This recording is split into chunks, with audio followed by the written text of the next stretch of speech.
Today, computer has become an essential tool for everyone, and today the importance and even the need of computer is known to everyone. And in this aspects, we have invited Professor M.M. Pant in the studio. Professor M.M. Pant, and he will be talking to you about how computer as a tool can help a teacher to be an effective teacher, as well as he can help the students to use computer as a teaching a source. See, you have already been doing various courses related to computers and education. If we begin with the issues in education, one of the major things why we think of using computers in education is that we want to create a quantitative expansion in education. The reality is that so far education is an extremely exclusive system. जितने लोग पढ़ना चाहते हैं, जो लोग सीखना चाहते हैं, उनमें से बहुत कम को एडमिशन मिलता है, और ख़ासकर जैसे जैसे वो हायर लेवल स्कूल में जाते जाएं, उसके बाद अगर वो साइंस पढ़ना चाहें या कुछ विशेष विषय पढ़ना चाहें तो भी उनको मुश्किलें होती हैं. तो जब कंप्यूटर्स अवेलेबल हुए, जब कंप्यूटर बढ़ने लगे, इंटरनेट आ गया, तो ये लगा कि ऐसा हो सकता है कि हम एक साथ गुणवत्ता और संख्या दोनों में बढ़त ला सकें. अक्सर ये होता रहा है कि हमारे यहाँ गुणवत्ता तो रही है, हम अच्छे स्कूल, कॉलेजेस, यूनिवर्सिटीज़, IITs सब की बात करते हैं, पर बहुत थोड़े से छात्रों को वहाँ पे दाखिला मिल पाता है. तो सारा जो उद्देश्य है टेक्नोलॉजी यूज़ करने का वो ये है कि क्या हम टेक्नोलॉजी इस्तेमाल करके ज़्यादा लोगों को अच्छी शिक्षा दे सकेंगे. अभी हम पूरा उस तरीके से नहीं करते हैं, पर जिस तरीके से आपने बाकी चीज़ों में देखा है कि जब आप सिर्फ कपास पे डिपेंडेंट होते कपड़े के लिए, तो सबके लिए कपड़ा पहुंचाना थोड़ा मुश्किल होता, पर जब सिंथेटिक फाइबर आ गए, नायलॉन आ गया और सिंथेटिक फाइबर आ गए, तो बहुत ज़्यादा आप पहुंच सके लोगों के पास. इसी तरीके से गर्म कपड़े अगर सिर्फ आप नेचुरल ऊन से बनाएं तो आपके लिए काफ़ी नहीं होगा, पर सिंथेटिक फाइबर इस्तेमाल करते ही बहुत जगह पहुंच सकते हैं. और उसके बाद हमने जो रेडियो, टेलीविज़न और हाल में सेलफोन के बारे में देखा है, वो ये देखा है कि अगर हम टेक्नोलॉजी का प्रयोग करते हैं तो हम बहुत सारे लोगों के पास पहुंच सकते हैं और उसकी गुणवत्ता में कोई कमी नहीं आती है.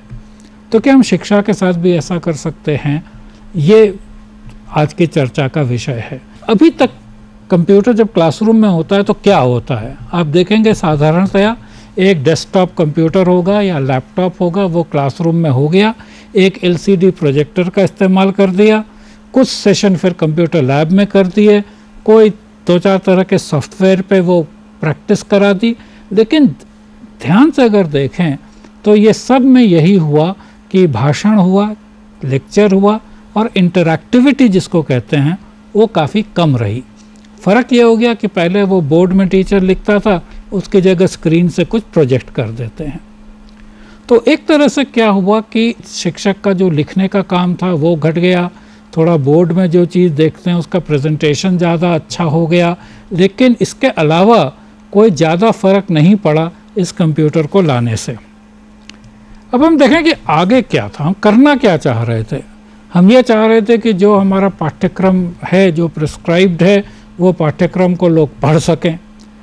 ज़्यादातर ये है कि वो पढ़ के उसी चीज़ को फिर बता सकें, कुछ जगह अप्लाई कर लें, कुछ हम लेबॉरेटरी का भी काम करा देते थे, और 2-4 घंटे का इम्तहान होता था, कागज़ पेंसिल से आपने लिखा.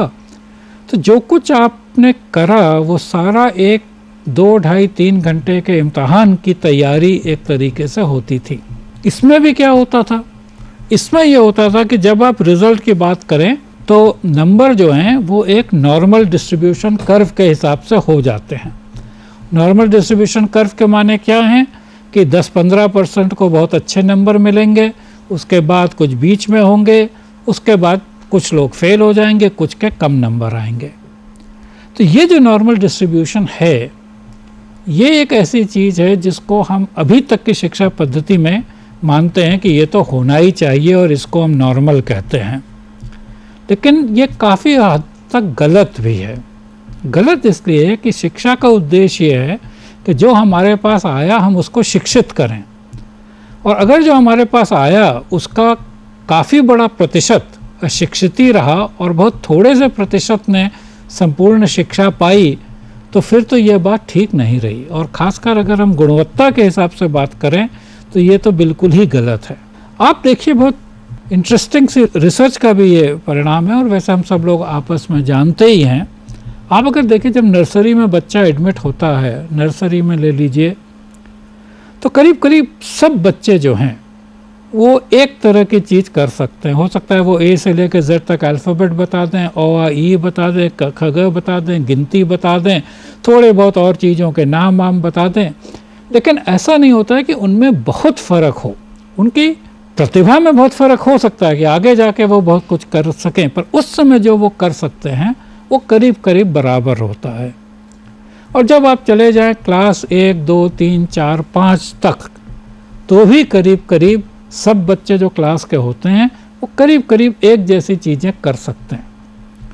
उनके अंदर जो अंदर से पोटेंशियल है और कुछ कर सकने का, वो बात अलग। फिर क्लास 6, 7, 8 में फ़र्क होना शुरू होता है। कुछ लोग हैं वो भिन्न नहीं कर पाते, कुछ हैं वो डेसिमल नहीं कर पाते, कुछ हैं वो कुछ और नहीं कर पाते, और फिर वो काफ़ी बड़े भी हो जाते हैं और उनको गणित का एक तरीके का खौफ रहता है, और किसी को किसी और सब्जेक्ट का खौफ रहता है, कोई साइंस से डरा रहता है, ताकि जब वो 10वीं के बाद आते हैं तो हम कहते हैं तुम साइंस नहीं पढ़ सकते, तुम आर्ट्स पढ़ो, तुम कॉमर्स पढ़ो, तुम ये सब पढ़ो।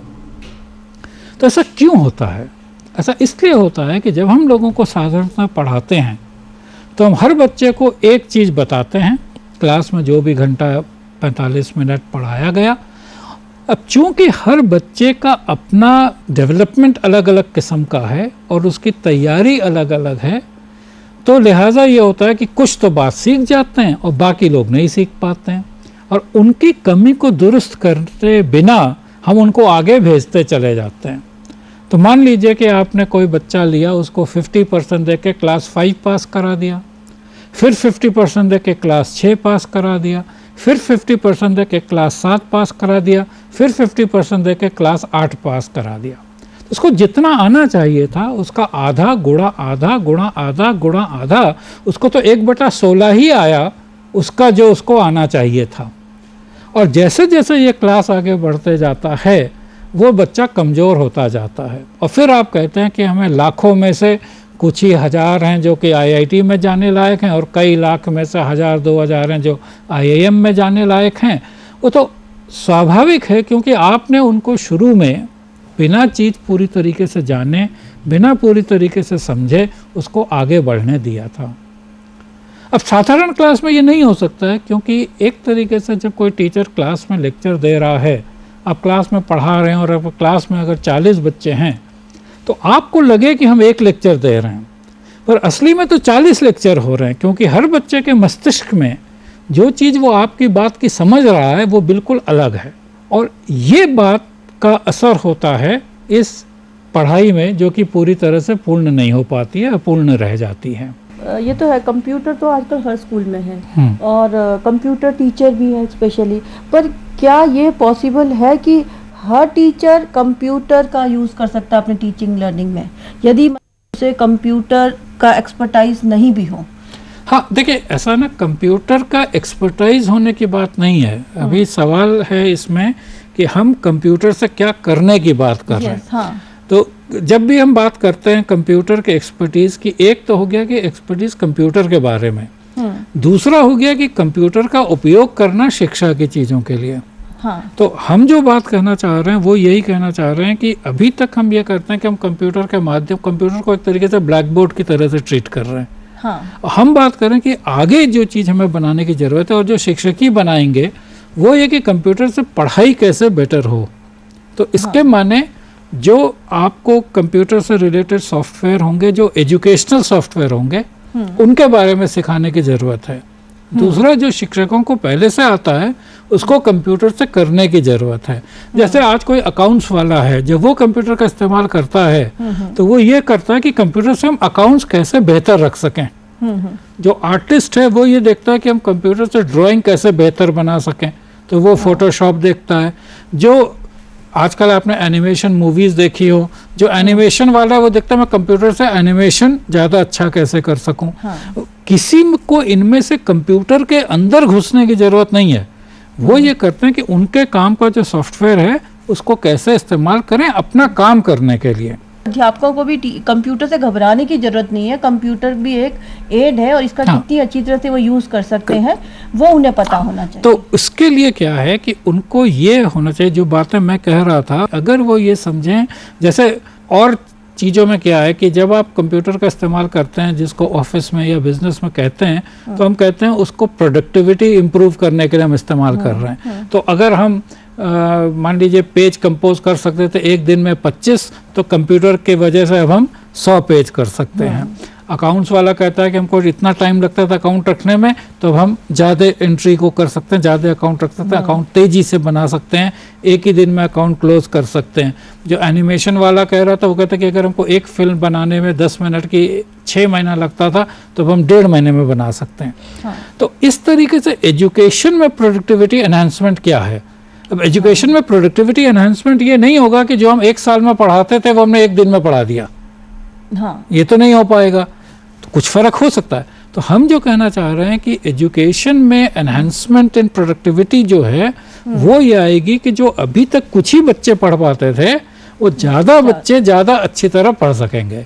तो क्या हम ये कह सकते हैं कि आज अगर किसी क्लास में 10% बच्चों के 90% से ऊपर आते हैं, तो क्या हम ये कह सकते हैं कि कंप्यूटर इस्तेमाल करके एक दिन 90% बच्चों के 90% से ऊपर आएंगे। तो हम ये कह सकते हैं आज 10 हैं तो कल 20 लोगों के 90% से ऊपर आए, फिर 30% के 90% से ऊपर आए, और एक दिन 90% लोगों के 90% से ऊपर आए। तो ये होगी कंप्यूटर की गुणवत्ता का कंट्रीब्यूशन।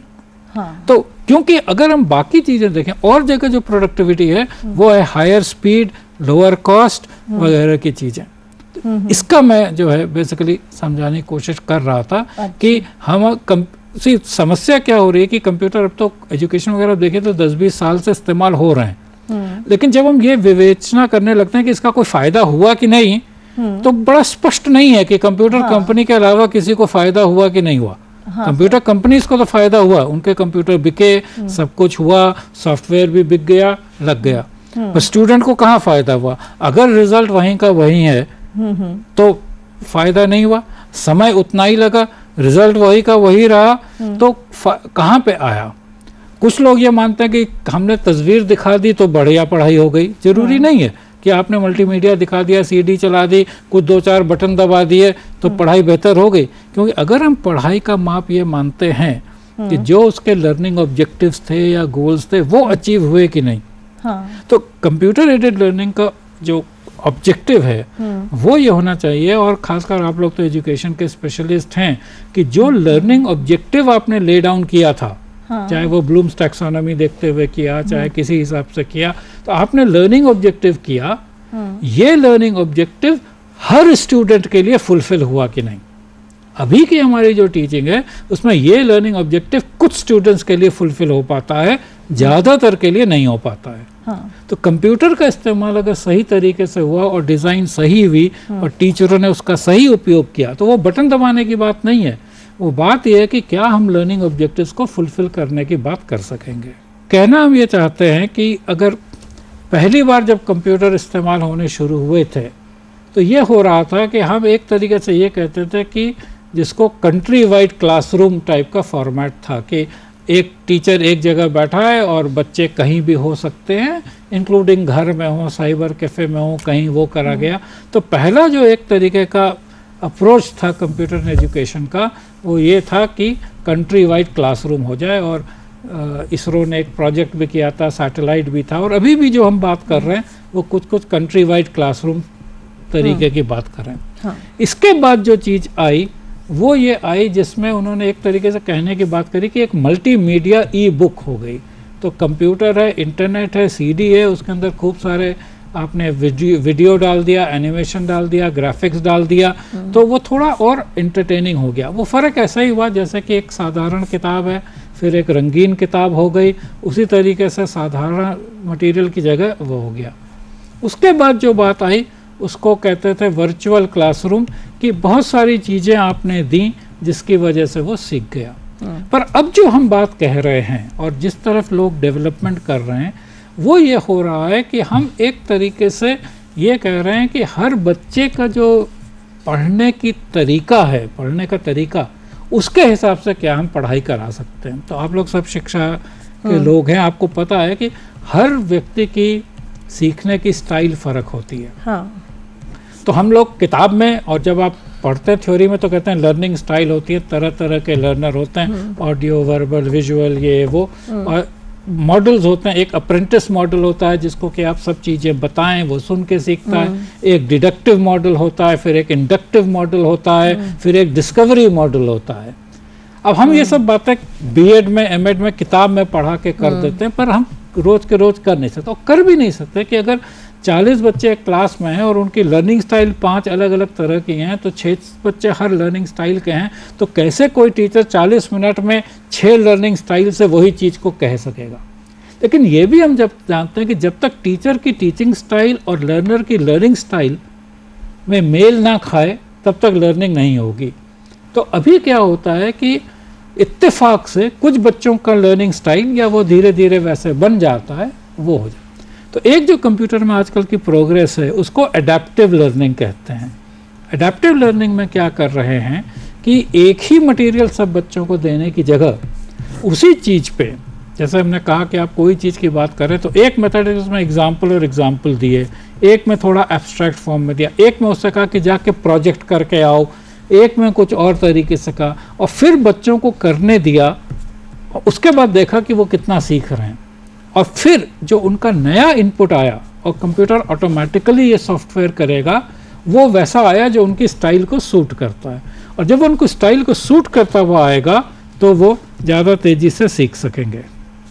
तो कुछ मोटी मोटी बातें तो ये समझने की हैं कि कंप्यूटर के बारे में, जैसा आपने कहा, कंप्यूटर से पहले तो डरने की कोई बात नहीं है। पहले एक समय था कि कंप्यूटर बहुत मुश्किल थे, कठिन थे। शुरू में आप कंप्यूटर इस्तेमाल करना चाहें तो आपको उसका प्रोग्रामिंग भी आना चाहिए था, आपको उसका मेंटेनेंस भी आना चाहिए था। अब ये बदलता जा रहा है। अब कंप्यूटर छोटे होते जा रहे हैं, ज़्यादा पावरफुल होते जा रहे हैं, कम पावर कंजम्पशन होता जा रहा है। टैबलेट पीसी आ गया है, लैपटॉप पीसी आ गया है, पॉकेट पीसी आ गया है। अब एक ज़माना है कि जिस तरीके से बच्चे लोग स्लेट लेके चलते थे उस तरीके से वो नए ज़माने का कंप्यूटर लेके चलें। चलिए, सबके पास नहीं होगा, क्लास में एक के पास हो जाएगा, कुछ होगा। दूसरी बात जो है, जो आपने कही थी विवाह, वो ये था कि सॉफ्टवेयर जो है वो अब ज़्यादा इंटेलिजेंट होता जा रहा है, ज़्यादा एडेप्टिव होते जा रहा है। हमारा क्या मतलब है सॉफ्टवेयर इंटेलिजेंट या एडेप्टिव से? वो ये है कि जब आप, एक सॉफ्टवेयर ये होता है कि आप कुछ भी करें वो अपनी तरह से चलता है। दूसरा सॉफ्टवेयर ये है कि वो आपका काम करने का तरीका देख के अपनी चीज़ बदल देता है। मान लीजिए कि आप कोई चीज़, कुछ एक्सरसाइजेज आपको दी गई, कुछ पढ़ने को दिया गया और आपने वो पेज बहुत जल्दी जल्दी पलट दिया। अगर जल्दी जल्दी पलट दिया तो सॉफ्टवेयर पहचान लेगा कि आप पेज बहुत तेज़ी तेज़ी पलट रहे हैं, इतनी देर में तो आप पढ़ नहीं सके होंगे, तो आपको एक मैसेज दे देगा कि are you not turning your pages too fast, have you really read those pages, तो आपको कुछ वो होगा। इक्वली अगर आप बहुत ज़्यादा टाइम लगा रहे हैं कि एक पेज में आप 10 मिनट से बैठे हैं, तो वो आपसे पूछेगा क्या हो रहा है, समझ में नहीं आ रहा है, कोई दिक्कत हो रही है। और इस तरीके से सॉफ्टवेयर आने लगे हैं जो कि आपकी स्टाइल को देखते हुए आपने क्या पढ़ा, क्या करा, क्या नहीं करा, उसके हिसाब से अगली चीज़ देते हैं। तो नॉर्मल किताब में, नॉर्मल लेक्चर में क्या होता है कि आप वही चीज़ बोलते जाते हैं जो कि बोल रहे हैं। या जैसे अभी विभा ने इंटरजेक्शन किया था कि किसी बच्चे ने कुछ पूछा तो फिर टीचर फ्लो बदलता है, उस चीज़ को समझाते हुए चलता है। पर अगर 40 बच्चे हर मिनट में कुछ पूछने लगेंगे तो क्लास तो आगे बढ़ ही नहीं पाएगा। लेकिन कंप्यूटर में ऐसा नहीं है कि एक बार आपने कंप्यूटर बेस्ड चीज़ बना ली तो जो एक बच्चे को जा रहा है और जो उसका ट्रांजैक्शन है, जो दूसरे बच्चे का जा रहा है उसका ट्रांजैक्शन है, वो दोनों काफ़ी फ़र्क हो सकते हैं और इसमें कोई दिक्कत नहीं आएगी। तीसरी जो एक मेजर चीज़ हो रही है, तो पहली चीज़ ये हो रही है कि हार्डवेयर छोटा होता जा रहा है, सस्ता होता जा रहा है, कम पावर ले रहा है। तो अब गाँव में भी आप ले जा सकते हैं, बिजली ना भी हो तो भी आपका काम चल सकता है। सॉफ्टवेयर ज़्यादा इंटेलिजेंट होता जा रहा है, एडेप्टिव होता जा रहा है, तो आप उसका प्रयोग करेंगे जो कि आपको कोई दिक्कत नहीं होगी। अभी है दिक्कत, पर अगर आप आगे बढ़ते जाएं तो वो काफ़ी हद तक समझ लेगा। तीसरी जो चीज़ हो रही है कि वायरलेस और ज़्यादा होता जा रहा है। अभी तक क्या था कि ये सब करने के बाद अगर आपको कहीं से कनेक्ट होना था, जिसको आजकल हम इंटरनेट कहते हैं, तो ये था कि तार लगाइए, कोई नेटवर्क एडमिनिस्ट्रेटर चाहिए, नेटवर्क एक्सपर्ट चाहिए, आपको सब काम, वो भी अब बदलता जा रहा है। जिस तरीके से जब आप सेलफोन इस्तेमाल करते हैं तो आपको पता भी नहीं चलता कि ये कहाँ से कनेक्ट हुआ, किस एक्सचेंज से कनेक्ट हुआ, कैसे हुआ। ऐसे ही कंप्यूटरों का हो जाएगा कि आप अपना कंप्यूटर लेके चले, आपको नहीं पता चल रहा, पर वो हमेशा इंटरनेट से कनेक्टेड रहेगा। और इंटरनेट में भी एक नया इंटरनेट आने की बात हो रही है। उसका नतीजा ये होगा कि आपको करीब करीब दुनिया भर से जो इन्फॉर्मेशन चाहिए वो आराम से मिलती रहेगी। तो कहने का मतलब ये है कि जो आपकी बात ओरिजिनल थी कि अगर आज कंप्यूटर सीखना थोड़ा मुश्किल भी है, थोड़ी दिक्कत भी है, ये दिक्कतें घटती जा रही हैं। एक मेजर बैरियर लोगों के कंप्यूटर के इस्तेमाल में होता है कि कीबोर्ड इस्तेमाल करना पड़ता है। तो अब कंप्यूटर ऐसे आ रहे हैं जिसमें कि आप बोलिए तो वो कंप्यूटर सीधे ले लेगा, रिकॉर्ड कर लेगा, उसको ज़रूरत होगी टेक्स्ट में बदल देगा। आप स्क्रीन से नहीं पढ़ना चाहते हैं तो सॉफ्टवेयर आपको बोल के सुना देगा। तो इस वजह से इंग्लिश पे डिपेंडेंस घटती जा रही है, क्योंकि जहाँ तक ऑडियो वीडियो का सवाल है, ये तो आप किसी भी रीजनल लैंग्वेज में करें और वो वैसा का वैसा ब्रॉडकास्ट हो जाएगा। और टेक्स्ट के बारे में भी अब काफ़ी सारी ये प्रोग्रेस हो गई है। तो अभी जो एक दिक्कत थी कंप्यूटरों के बारे में कि जब तक आप अंग्रेजी में वो नहीं थे सक्षम तो मुश्किल थी, अब ऐसा भी घट जाएगा। ये ज़रूर है कि वे ज़्यादातर चीज़ें अंग्रेजी में हैं, अवेलेबल, उपलब्ध हैं, तो इसलिए वो आसान पड़ता है। लेकिन अभी वो प्रॉब्लम नहीं रहेगी कि अगर तो आप बोल के कंप्यूटर बात कर सकते हैं, उसकी आवाज़ सुन सकते हैं, उसमें मीडिया देख सकते हैं, तो ये सब चीज़ें होने लगेंगी। कुल मिला के चीज़ें आसान ही हो जाएगी। अब एक जो चीज़ इम्पोर्टेंट है जो मैं कहना चाहता हूँ कि हमें एक तो ये अंतर आया कि बच्चे की प्रतिभा के हिसाब से उसको पूरा सीखने का मौका मिले। दूसरा जो एक और शिक्षा में अंतर आने वाला है और कंप्यूटरों का उसमें काफ़ी बड़ा रोल है, वो ये कि हम सिखाएं क्या। और ये हम भूल जाते हैं कि हम आज जिस तरह के समाज में हैं उसको काफ़ी लोग अब इंफॉर्मेशन सोसाइटी कहते हैं, सूचना समाज, ज्ञान समाज, व्हाटएवर। ये चीज़ को समझना बहुत ज़रूरी है, क्योंकि हमारी शिक्षा पद्धति जो है वो एक तरह से तो कई 100 साल पुरानी है और मॉडर्न पद्धति भी जो है वो भी 101 साल पुरानी है। तो तब हम एक ऐसे समाज में थे जो लार्जली कृषि प्रधान समाज था।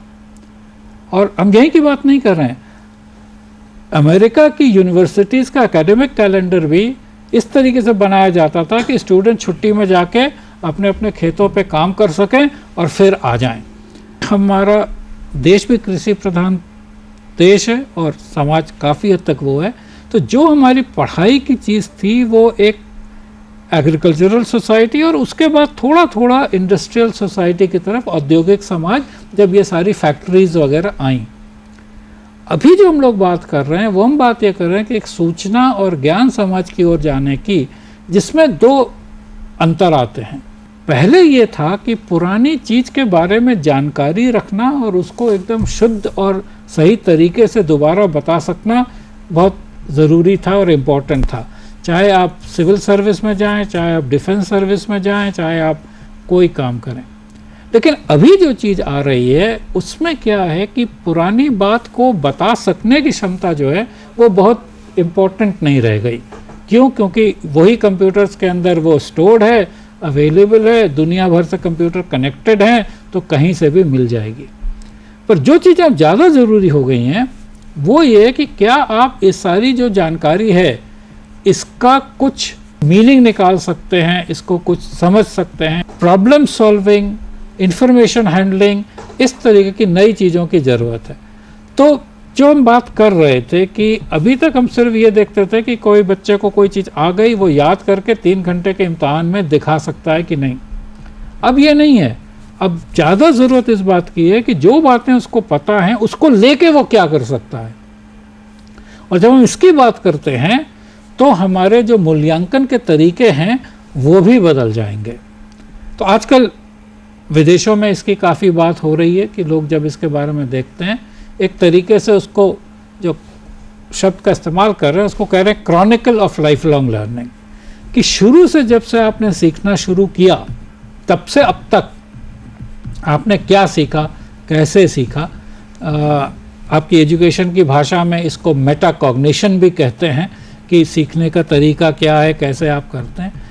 तो ये देखा जा रहा है कि अगर हम कंप्यूटरों की मदद से, जैसे मैंने कहा था कि कंप्यूटर ये सब चीज़ याद रख सकता है कि आपने क्या चीज़ करी, कब करी, कैसे करी, किस चीज़ में ज़्यादा टाइम लगाया, किस चीज़ में कम टाइम लगाया, किस चीज़ को आपने छोड़ दिया, तो जब आप किसी एक स्टेज पे हैं तो वो ये पूरा समझ सकता है कि आपकी सीखने की स्टाइल क्या है, आप कैसे सीखते हैं, और फिर उस हिसाब से वो आपको सिखाने की चीज़ों को बदल भी सकता है। तो ये एक एकदम नया चेंज है।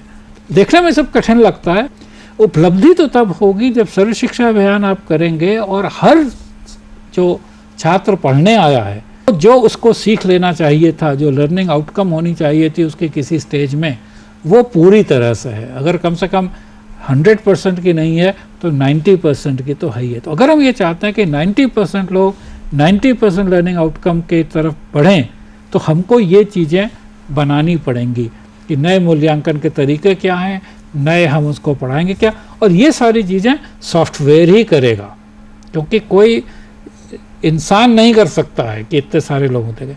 और ये सॉफ्टवेयर बनेगा उन बेसिक सॉफ्टवेयर से जो कंप्यूटर में इस्तेमाल होते हैं। लेकिन ये बनाने का काम जो है ये शिक्षकों को ही करना होगा। और इसके माने ये नहीं कि उनको नया सॉफ्टवेयर बनाना है, बहुत सारे जेनेरिक सॉफ्टवेयर हैं। जैसे आपको पता है कि वर्ड है तो आप कुछ भी लिख सकते हैं, पावर पॉइंट है तो प्रेजेंटेशन कर सकते हैं, एक्सेल है तो आप ग्रेड्स और चार्ट्स को देख सकते हैं। तो जेनेरिक सॉफ्टवेयर के अंदर हमको स्पेसिफिकली एक्सेल अकाउंटेंट भी इस्तेमाल करता है, एक्सेल टीचर भी इस्तेमाल कर लेगा, स्टूडेंट की किस तरीके से लर्निंग प्रोग्रेस हो रही है। अब ये मान के चलिए कि क्लास 1 से, अब देखिए साल में बच्चा पढ़ता है तो करीब 180 दिन पढ़ाई होती है, 5 घंटा रोज पढ़ता है, 900 घंटे करीब साल की टोटल है। हर घंटे में अगर उसके दिमाग में 10 सवाल भी आए तो एक तरीके से उसको 9000 10,000 सवाल आए। ये सारे के सारे आज एक छोटे से जगह पे आ जाएंगे।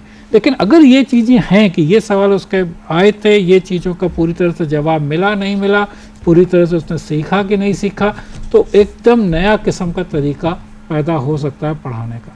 नतीजा उसका ये होगा कि हर बच्चा उस चीज़ को कर पाएगा जो उसे करना। अभी इसलिए नहीं हो सकता क्योंकि वो सब सवाल उसके मन में हैं, वो कागज़ में भी लिख दे तो कोई टीचर ये नहीं कर सकते अगर 40 बच्चे हैं और 10,000 हो गए तो 4 लाख सवालों के जवाब मेक श्योर करे कि हर एक को मिल गए, उसकी कॉपी में लिख गए, वो नहीं हो सकता।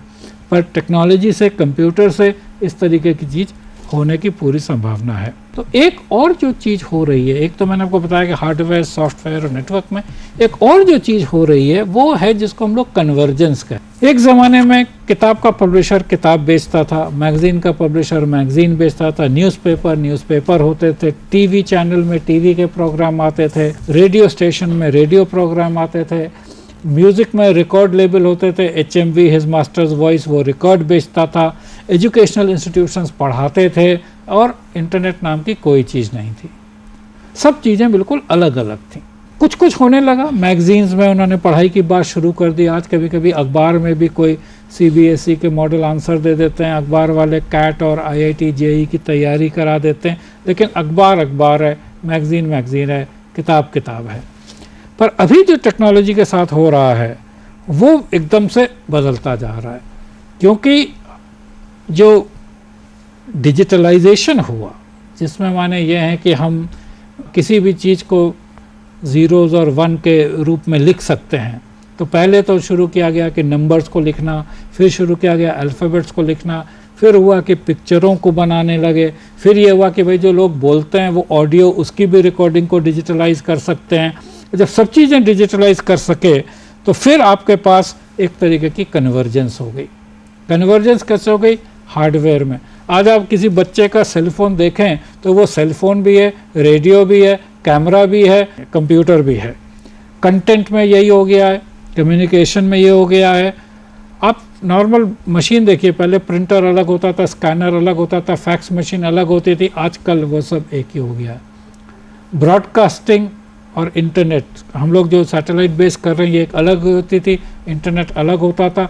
आज की तारीख में एक चीज़ हो गई है जिसको कहते हैं वेबकास्टिंग, यानी जो चीज़ें हो रही हैं वो इंटरनेट के थ्रू भी आप देख सकें। और लोग उम्मीद कर रहे हैं, और जो सेल फ़ोन हम लोग इस्तेमाल करते हैं उसमें अभी एक 3G को रिलीज़ होने की बात है, आप अपने सेल फ़ोन में भी वीडियो देख सकेंगे। तो जो हम टेलीविज़न में आज देख रहे हैं या कंप्यूटर इंटरनेट में देख रहे हैं वो सेल फ़ोन में भी देख सकेंगे। छोटी छोटी क्लिप तो अभी भी देखते हैं पर ऑलमोस्ट ब्रॉडकास्ट फॉर्म में देख सकते हैं। बच्चे लोग कहीं पे भी सेल फ़ोन पे भी इन चीज़ों को देख सकते हैं। तो ये जो नई किस्म की क्रांतियाँ आ रही हैं, जो नए ये कन्वर्जेंस हो रहा है, ये जो एकीकरण हो रहा है, इसको हम किस तरीके से अच्छी पढ़ाई के लिए, अच्छी शिक्षा के लिए इस्तेमाल कर सकते हैं। एक और चीज़ जो जनरल समझने की है वो ये है कि काफ़ी लोगों ने इस पे देखा है कि दुनिया किस तरफ की ओर जा रही है। एक व्यक्ति है टॉमस फ्रीडमैन, उसने अभी एक हाल में किताब लिखी थी द वर्ल्ड इज़ फ्लैट, जिसमें उसने बहुत भारत की तारीफ़ करी थी और उसने बताया था कि भारतीय लोगों ने किस तरीके से इतनी प्रगति करी है कि वो दुनिया का एक हिस्सा हो गए। उसने एक बार फाइनली आके ये करा कि जब ये सब होगा कि सब जगह के लोग पूरे विश्व में एक तरीके से मिल के काम करेंगे तो कौन लोग हैं जो सक्सेसफुल होंगे। उसने कहा एक तो जो लोग खुद स्पेशल हैं, जो लोग स्पेशलाइज्ड हैं, लेकिन जो सबसे इम्पोर्टेंट उसने बात करी थी कि जो लोग सबसे ज़्यादा अडेप्टेबल हैं, जो व्यक्ति जल्दी से बदल सकेगा, वो सीख सकेगा, सीखी हुई चीज़ को छोड़ सकेगा, नई चीज़ सीख सकेगा, वो व्यक्ति सबसे आगे सक्सेसफुल होगा। और अभी जो हमारा एग्जाम्पल है कि कंप्यूटर के लोग सबसे सक्सेसफुल हुए हैं, वो देखिए ऐसे ही है। कंप्यूटर के जितने लोग हैं ज़्यादातर आपको मिलेगा कोई इलेक्ट्रॉनिक्स से आया, कोई मैथमेटिक्स से आया, कोई फिज़िक्स से आया, कोई और किसी सब्जेक्ट से आया। ऐसा नहीं था कि सब लोगों ने स्कूल में कंप्यूटर ही सीखा था, स्कूल में तो कंप्यूटर अब सीख रहे हैं। तो जो लोग तेज़ी से बदल सकते हैं, जो चीज़ें नई आ रही हैं, तो हमारा कहने का मतलब ये कि जब हम कंप्यूटर और शिक्षा की बात करते हैं तो हमें इस तरीके की चीज़ करनी चाहिए। एक कि ज़्यादा से ज़्यादा लोग सीख सकें, दो वो लोग ये सीख सकें कि किस तरीके से नई चीज़ें करी जा सकती हैं, सिर्फ पुरानी चीज़ों के जवाब की बात नहीं है, और जल्दी से नई चीज़ें सीख सकें। कंप्यूटर से सीखने का फ़ायदा ये है कि ये चीज़ें ज़्यादा आसानी से हो जाती हैं और बहुत सारे लोग इसको कर सकते हैं। एक सबसे इम्पोर्टेंट चीज़ ये है जो कंप्यूटरों की वजह से लोग कहते हैं, वो ये कहते हैं कि the skills of a life time become obsolete in an instant. जो मैं बात कर रहा था कि नया समाज आ रहा है, आप देखिए, आप बहुत बढ़िया अकाउंटेंट थे, किसी ने एक टैली पैकेज बनाया और आपकी बही खाता रखने की जो स्किल है उसकी वैल्यू घट गई। वैट आया, उसने सॉफ्टवेयर में वैट इंट्रोड्यूस कर दिया तो उसकी भी कोई वो नहीं रही। आप बहुत बढ़िया एडिटिंग लिखते थे, आपकी स्पेलिंग चेकिंग एकदम बहुत अच्छी थी, एक स्पेलिंग चेकर आया, उसने स्पेलिंग चेक कर दी। आप कहते नहीं, मैं तो एडिटिंग का काम बहुत अच्छा करता हूँ, आप एडिटिंग की बात करते हैं। तो गूगल ने सॉफ्टवेयर बनाया है जो अपने आप से एडिटिंग कर देता है। क्या करता है वो कि सारे सेंटेंसेस को तोड़ता है और जैसे कोई एडिटर एडिटिंग करता है उसी तरीके से वो एडिटिंग कर देता है। पॉल एलन और बिल गेट्स ने मिल के माइक्रोसॉफ्ट कंपनी बनाई थी, दोनों ने बहुत पैसे कमाए। माइक्रोसॉफ्ट, बिल गेट्स तो माइक्रोसॉफ्ट चलाता रहा, पॉल एलन और बहुत सारी काम करता है। उसका एक प्रोजेक्ट है जिसको कहता है डिजिटल सॉक्रेटिस। उसमें उन्होंने क्या करा है कि कंप्यूटर में एक केमिस्ट्री की किताब फीड कर दी है और उस कंप्यूटर ने फिर जो यूएस में एडवांस प्लेसमेंट टेस्ट होता है वो एडवांस प्लेसमेंट टेस्ट दिया केमिस्ट्री का, और जो स्टूडेंट स्कोर आता है उसमें तो कंप्यूटर का करीब B+ आया था। कहने का मतलब ये है कि अगर आप किताब डायरेक्ट कंप्यूटर पर डाल दें पॉल एलन का सॉफ्टवेयर लेके, तो वो एक एवरेज स्टूडेंट के बराबर केमिस्ट्री का पेपर का आंसर दे पाया। बेस्ट स्टूडेंट के बराबर नहीं दे पाया, लेकिन वो है। तो इन चीज़ों में जो क्रांतियाँ हो रही हैं उससे बहुत संभावनाएं बढ़ती हैं कि अगर हम कंप्यूटर को सिखा सकते हैं B+ लेवल, तो कंप्यूटर की मदद से हर स्टूडेंट को तो कम से कम B+ लेवल पे ला सकते हैं। तो इसमें मैंने आपको स्पेसिफिक चीज़ों की बात नहीं करी थी, पर एक चर्चा करी थी कि कंप्यूटर किस तरीके से अच्छी शिक्षा, गुणवत्ता वाली शिक्षा, बहुत सारे लोगों को शिक्षा, और जिस तरीके की शिक्षा की आवश्यकता अब हो रही है उस तरीके की शिक्षा की ओर ले जा सकता है। तो आपको इससे ज़रूर कुछ ना कुछ जानकारी नई मिली होगी। आज की जो चर्चा थी मेरे को काफ़ी आनंद आया, क्योंकि ये सिंपल तरीके से आपने बताई है। तो ये है कि आज शिक्षकों की भूमिका बहुत इंपॉर्टेंट है। ये नहीं कि उन्हें कंटेंट एक्सपर्टाइज मतलब बच्चों को इन्फॉर्मेशन देने में है, टेक्नोलॉजी का यूज़, कि कंप्यूटर इतने एडेप्टिव आ गए, सॉफ्टवेयर इतने इंटेलिजेंट हैं, लैंग्वेज फ्री हैं, मल्टीमीडिया है। तो अब तो हम ये भी नहीं कह सकते कि मतलब जिसको इंग्लिश आए वही कंप्यूटर यूज़ करे। तो कोई भी जो टीचर जो एक रिमोट एरिया में बैठा है और अपने लैंग्वेज में भी कंप्यूटर का अच्छा यूज़ कर सकता है अपनी टीचिंग को इम्प्रूव करने में, और साथ साथ बच्चों को कंप्यूटर्स को कैसे यूज़ कर सकते हैं वो लर्न करने में। Thank you.